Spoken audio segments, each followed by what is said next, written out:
Hello students, welcome again IDPS interactive classes. Today we will again continue with chapter 3 class 7 history, the Delhi Sultans. In previous class we had already discussed about the 5 major dynasties and finding out about the Delhi Sultans. So now let's move to the next topic, from garrison town to empire. So first I am going to explain you what is a garrison town. So garrison town is an area which was highly fortified and soldiers used to live there, that particular fortified area. Suppose this is a Delhi here, and this area, surrounded area, is known as a garrison town. This particular area is a garrison town. So initially the control of Delhi Sultans was mainly restricted to garrison towns. It's only restricted to garrison town, but no major control the hinterlands. So what is the hinterlands? So the lands near to the, close to the, or adjacent to the city, a part that supply with the goods and services, is known as the hinterlands. So during this time there is no major control of our hinterlands. They are only restricted with the garrison towns. So Delhi Sultans was dependent upon the trade, tribute or plunder for supplies. So this is their main source. So here the Delhi Sultan was dependent for these. But there was a problem in that. So now let's see the problems. What was the problem of garrison towns? Controlling garrison towns in distant Bengal and Sindh from Delhi, because some garrison towns are far away from Delhi also.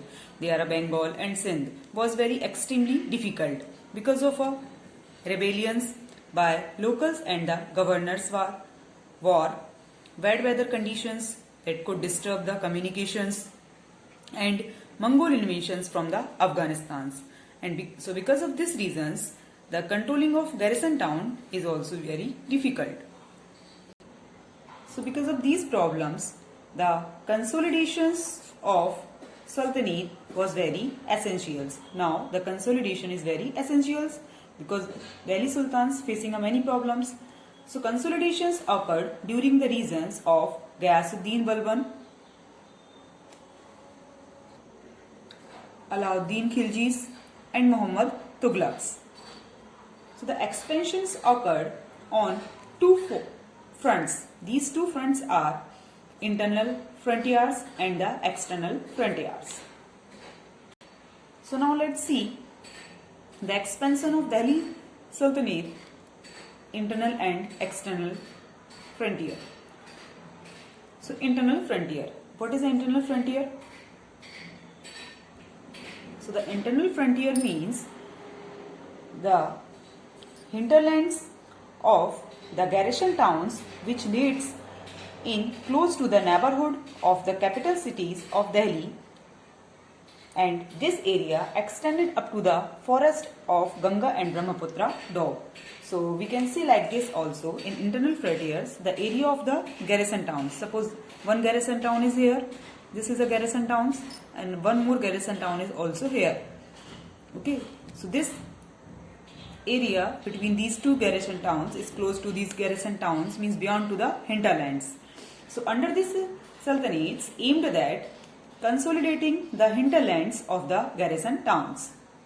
So forests were cleared in Ganga, Yamuna Doab, and hunter-gatherers and the pastoralists expelled from their habitat. And after then, the land of the internal frontier is given to the peasants and agriculturists for encouraging the purpose of the agricultures, and also collected the taxes from these peasants and agriculturists. So now let's move to the external frontiers. External frontiers means the areas beyond to the hinterlands of the garrison towns were known as the external frontiers. So the land apart from the Delhi Sultanate, which was not under the control of Delhi Sultans.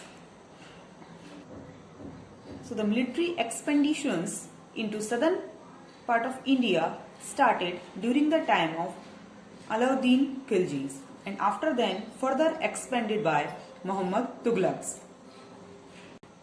So the Sultanate armies captured elephants, horses and slaves and carried away precious metals. So the major difference between the internal and external frontier is the internal frontier means the hinterland of the garrison towns which laid in close neighborhood of the capital city of Delhi, and external frontiers areas beyond the hinterlands of the garrison towns. And next class we will discuss about the masjid.